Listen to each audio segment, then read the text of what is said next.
ہاں جی، السلام علیکم ورحمۃ اللہ وبرکاتہ۔ آج میں 3 اہل حدیث یعنی سیلفی جو اپنے آپ کو اہل الحدیث بولتے ہیں کہ ہم حدیث کے اہل ہیں، ہمیں حدیثوں کی بہت معلومات ہے، جانکاری ہے، آج ان کا پول کھول جلسہ کریں گے ہم لوگ، ٹھیک ہے۔ میں نے ان لوگوں سے کسی ٹاپک پر بات کی، یہ لوگ یوٹیوب پر آن لائن بیٹھ کر دین کی باتیں یعنی دین کی تبلیغ کرنا اور دین کو فروغیت دینے کے حساب سے بیٹھے ہیں، لیکن ان کو خود کو مکمل اسلام کا علم نہیں ہے، یہ میں وضاحت کرنا چاہتا ہوں، ٹھیک ہے۔ آئیے آگے ویڈیو دیکھیے، پھر میں ان کی غلطیاں پکڑ کے کیوں ہو کیا رہا تھا، میں ان سے لائیو ڈیبیٹ میں بیٹھا اور ہو کیا رہا تھا کہ یہ لوگ مجھ کو بولنے نہیں دے رہے تھے، یہ اتنی بڑبڑ لگاتے ہیں، اپنی بات کو رکھتے اپنا میرا ٹائم چلا جاتا اور اتنا گمراہ کر دیتے کہ آدمی جو اگلی بات کرنے والا رہتا بات کو پکڑ کے وہ پکڑ نہیں پاتا اور کر نہیں پاتا، پھر بھی ہم لوگ بمشکل اس بات کو سوال کو خیال میں رکھتے ہوئے ان کے پاس اپنا پوائنٹ رکھتے ہیں، اور کئی مرتبہ تو ہم الجھ جاتے ہیں، بھول جاتے ہیں ان لوگوں کی وجہ سے، ٹھیک ہے۔ ان کے اہل حدیث کے جو علماء ہیں جو ابھی دین بانٹنے بیٹھے ہیں، ہم تبلیغ کر رہے ہیں بولے، تو یہ لوگ خود ان کے فرقے کے، ان کے مسلک کے اہل حدیث علماء کے خلاف چل رہے ہیں، ٹھیک ہے۔ ان کا جو سب سے بڑا عالم آج کا جو ہے وہ ہے ڈاکٹر اسرار صاحب۔ ڈاکٹر اسرار صاحب ضعیف حدیث کے بارے میں کیا کہتے ہیں، اور یہ آج کے اہل حدیث، ڈاکٹر اسرار صاحب کو پوری دنیا مانتی ہے، اور آج کے اہل حدیث ضعیف حدیث کو کیا کہتے ہیں، ٹھیک ہے، ہم یہ دکھائیں گے۔ پھر اس کے بعد میں ایک ایک پوائنٹ پر روک کے ان کی جو غلطیاں واضح کرنے کی کوشش کروں گا۔ چلیے، عمر بھائی کے سوالوں کے جواب کے بعد ہمارے اگلے گیسٹ کا نام ہے آصف علی۔ آصف علی، آپ کا استقبال ہے ہماری سٹریم میں۔ جی بہت شکریہ۔ جی سب سے پہلے تو مجھے آپ سے شریعت کا اصول جاننا ہے۔ جی بتائیے، کون سا اصول جاننا ہے آپ کو؟ شریعت کے کیا اصول ہے، مطلب کس کتابوں پہ، کس اصولوں پہ شریعت ہماری چلے گی؟ قرآن اور حدیث اور صحابہ کرام کا فہم، قرآن حدیث سلف کا فہم، بس۔ جی اب میں بولوں؟ ہاں بولیں۔ محمد صلی اللہ علیہ وسلم کی خود زبانی والی حدیث ہے، معاذ ابن جبل، سنیے سر، کسی صحابی کو گورنر بنا کر بھیجا محمد صلی اللہ علیہ وسلم نے، معاذ ابن جبل نام تھا ان صحابی کا، ان کو کہیں کا گورنر بنا کر محمد صلی اللہ علیہ وسلم، انہوں نے یہ کہا کہ میں اپنی رائے سے فیصلہ کروں گا، ضعیف روایت ہے، اس کو مت پیش کیجیے، کوئی دوسری روایت لائیے۔ سنیے میری بات، ضعیف روایت کے بارے میں اجماع، ضعیف روایت ہے کہ جو قرآن میں نہیں ملے گا، حدیث میں نہیں ملے گا، میں اپنی رائے سے پیش کروں گا، اور اگر آپ کو ماننا بھی ہے تو میں نے کہہ دیا فہم صحابہ سلف، قرآن حدیث صحابہ کرام کا فہم۔ جی تو میری بات پوری ہونے دیں گے؟ صحابہ کرام کا فہم، تو میری بات پوری ہونے دیں گے؟ جی بولیے بھائی، آپ بولیے، آپ کو روک نہیں رہے۔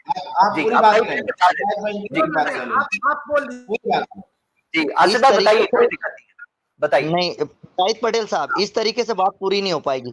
کوئی میرے اگر بھائی بیچ آپ بتائیے، آپ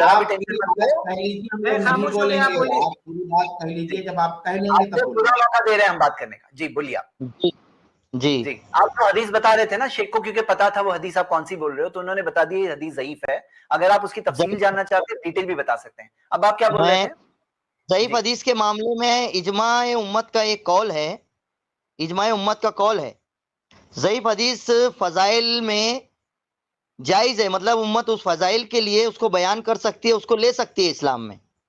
اگر فضائل بیان ہو رہے اسلام کے، اگر کہیں کوئی مسئلہ اٹک رہا ہے اور کئی دقتیں پیش آ رہی ہے، تو پھر ہم فضائل کے لیے اگر اسلام کو اس سے فروغیت مل رہی ہے تو پھر اس ضعیف حدیث کو اسلام میں لیا جائے گا، لیکن وہ ضعیف حدیث نہیں لی جائیں گی جس سے اسلام کو دقت یا تکلیف آ رہی ہے، اسلام کی بدنامی یا برائی ہوں گی، تو وہ ضعیف حدیث اسلام میں نہیں لی جائے گی، ایڈ نہیں کی جائے گی، ٹھیک ہے۔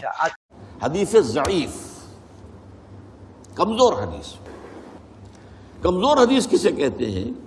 جس میں کسی ایک راوی کے بارے میں شک ہو کہ یا تو اس کا کردار جو ہے وہ معیاری نہیں تھا، اس کے اخلاق، اس کی سیرت، اس کے معاملات درست نہیں تھے، ایک راوی ہے بیچ میں ایسا، تو ضعف پیدا ہو گیا، کمزوری پیدا ہو گئی اس روایت کے اندر، اس لنک کے اندر ایک کڑی جو ہے گویا کہ کمزور ہے. اور یا یہ ہے کہ اس کے بارے میں یہ معلوم ہو کہ اسے سوء حافظہ، میموری جو ہے وہ اس کی کمزور اور اس کے اندر خرابی ہو، تو اس کے بھی شک پڑ جائے گا. تو اگر کسی ایک کڑی میں بھی ان دو میں سے کوئی ایک وصف پایا جاتا ہو تو وہ حدیث ضعیف کہلائے گی. اس سے پھر سب سے نیچے درجہ جو آتا ہے وہ آتا ہے موضوع کا، جس کے بارے میں محدثین نے تحقیق کر کے چھان بین کر کے یہ فیصلہ کر دیا کہ یہ تو گھڑی ہوئی حدیث ہے، جھوٹی حدیث، اس کی حضور کی طرف نسبت صحیح نہیں ہے. یہ پھر اپنی جگہ پر ان موضوعات کو بھی جمع کر لیا گیا ہے. جتنی حدیثیں وضع کی گئی ہیں کتاب الموضوعات، تو موضوع حدیثوں کو بھی جمع کر لیا گیا. یعنی اس درجے معاملہ کیا گیا ہے نبی اکرم صلی اللہ علیہ وسلم کے اقوال اور افعال و تقریر کے ضمن میں. البتہ اس میں ایک بات میں عرض کروں گا کہ عام طور پر کسی حدیث کے ساتھ لکھ دیا جائے ضعیف، تو آج ہمارا خیال یہ ہوتا ہے کہ اس کو چھوڑو. نہیں، یہ نہیں. حدیث ضعیف جو ہے وہ ضعیف روایت میں کسی ایک کڑی کے اندر بھی اگر کوئی ضعف آ گیا تو ضعیف کہلائے گی. لیکن ضعیف حدیثوں کے اندر بہت سی اعلیٰ حدیثیں موجود ہیں، حکمت کے موتی موجود ہیں، علم اور حکمت کے قیمتی موتی موجود. اس کی وجہ کیا ہے؟ دیکھیے، ایک ہے سچ کا سچ ہونا، ایک ہے سچ کا سچ ثابت ہو جانا. کتنے سچ ہوتے ہیں جو اپنی جگہ سچ ہے، ان کو ثابت آپ نہیں کر سکتے. آپ نے وکلاء سے سنا ہوگا کہ خالص سچ پر کوئی ایک مقدمہ بھی نہیں جیتا جا سکتا، کچھ نہ کچھ جھوٹ اس میں شامل کرنا پڑتا. تو سچ کا ثبوت جو ہے وہ آسان کام نہیں ہے. اس کا یہ مطلب نہیں جو سچ ثابت نہ ہو سکے وہ جھوٹ ہے، یہ نہیں ہے. سچ ثابت نہیں ہو سکا یہ اپنی جگہ بات ہوئی، لیکن پھر کیا اس کو ہم کہیں گے جھوٹ ہے؟ یہ نہیں. تو حدیث موضوع جو ہے وہ حدیث ضعیف جو ہے وہ کمزور تو ہے، موضوع نہیں ہے، وہ متروک نہیں ہوگی، وہ چھوڑی نہیں جائے گی. ہاں، اس سے کوئی حکم شرعی نہیں نکلے گا. شریعت کا حکم کسی شے کی حلت، حرمت، فرضیت وغیرہ، یہ حدیث ضعیف سے نہیں ہوگا. شریعت کے احکام جو ہیں وہ اس سے بالا تر جو میں نے آپ کے سامنے طبقات رکھے حدیث کے، پھر انہی سے جو ہے شریعت کے احکام کا استنباط ہوگا. ضعیف حدیث سے شریعت کا کوئی حکم ثابت نہیں ہوتا. لیکن جیسا کہ میں نے عرض کیا، حکمت کے موتی بڑے بڑے، علم کے، حکمت کے، وہ آپ کو ضعیف حدیثوں میں ملیں گے. اور یہ تقریباً اجماع ہے امت کا کہ ضعیف احادیث جو ہیں وہ فضائل کے ضمن میں قابل قبول ہیں. جس میں کسی عمل کی فضیلت بیان ہو رہی ہے، اس کے ضمن میں جو ضعیف احادیث ہے وہ قابل قبول ہے، ان کو اختیار کیا جا سکتا ہے. ہمارے بہت سے بڑے بڑے مصنفین ائمہ نے ضعیف احادیث کو اپنی کتابوں میں شامل کیا ہے. وہ ثابت تو نہیں ہو سکی اور سند کے اعتبار سے ثابت نہیں ہو سکی. کہیں ایک جگہ بھی کوئی اگر رکھنا پڑ گیا تو اس کا مطلب ہے کہ وہ ضعیف ہو گئی. لیکن پھر میں دوہرا رہا ہوں کہ اس کا یہ مطلب نہیں کہ وہ جھوٹی ہے یا گھڑی ہوئی ہے. اس کے لیے لفظ موضوع کا، حدیث موضوع، وہ گھڑی ہوئی جس کو کہ محدثین نے سوچ سمجھ کر جو ہے وہ موضوع قرار دیا. تو بولے ہمارے یہاں پہ ہو جاتا ہے، ہمارے یہاں کچھ عالم ضعیف حدیثیں بیان کر دیتے ہیں. کیوں کرتے ہیں بھائی؟ آپ اپنے مسلک کو تو سدھارے پہلے.